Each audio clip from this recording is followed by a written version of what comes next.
Assalamu alaikum, big up à toutes et à tous. J'espère que vous allez bien. Je me présente, Coach Big Up, votre coach de vie en développement personnel et organisationnel. Bienvenue sur ma page. Aujourd'hui, c'est mercredi.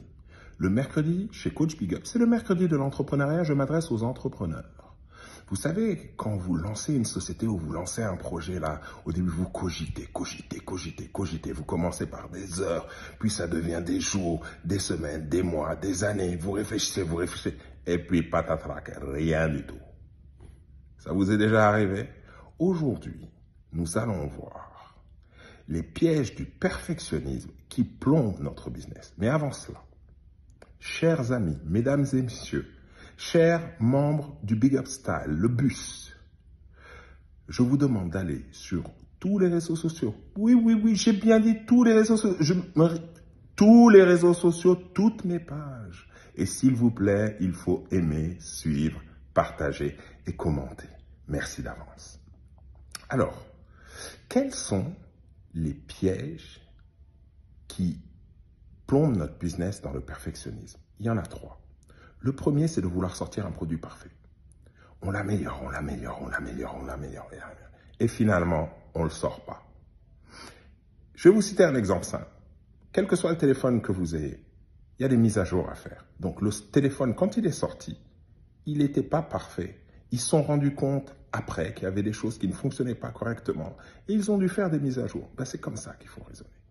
Il faut faire comme votre concurrence, c'est-à-dire sortir un produit viable et fiable, mais que vous améliorerez au fur et à mesure avec le retour client. Et vous verrez, à chaque fois, vous donnerez une meilleure version, puis une autre. Donc, ne laissez pas votre perfectionnisme vous bloquer. Non, le produit parfait n'existe pas, c'est pas de ce monde. Lancez-le et continuez à persévérer pour l'améliorer. La deuxième chose, c'est trop cogiter. Réfléchir sans se fixer de deadline. Réfléchir, puis arriver à l'épuisement, le burn-out par la réflexion et ne rien faire. C'est très simple. Utilisez la méthode du 80-20. 20% de votre effort vous donne 80% de votre résultat. Ça marche très bien. Elle fonctionne très bien pour moi. Elle a fonctionné pour d'autres. Je vous la recommande. J'ai d'ailleurs fait une vidéo sur ça. La troisième chose, c'est l'épuisement. En fait, c'est que les gens, à force de réfléchir, sont épuisés et démotivés. Rappelez-vous que vous devez travailler votre énergie. Réfléchir, c'est très bien. Il faut prendre le temps de réfléchir. Mais il faut faire attention aux émotions que ça suscite. Parce que quand vous laissez vos émotions prendre le contrôle, c'est-à-dire qu'elles vous empêchent d'agir, c'est un problème.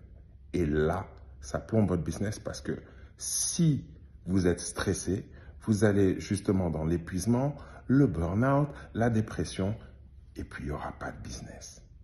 Vous savez, il faut accepter que la perfection n'est pas de ce monde. Elle n'est pas de ce monde. Lancez-vous et acceptez que l'erreur fait partie du process, que c'est normal. Ce qui n'est pas normal, c'est de recommencer de la même façon quand le résultat n'est pas là. Il faut recommencer en corrigeant au moins une chose pour avoir un résultat différent. Et ça, vous êtes largement capable de le faire. De toute façon, personne ne le fera à votre place. Je sais qu'être entrepreneur, ce n'est pas facile.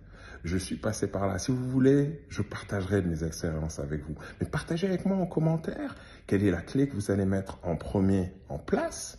Est-ce que vous avez vécu ce genre de problème?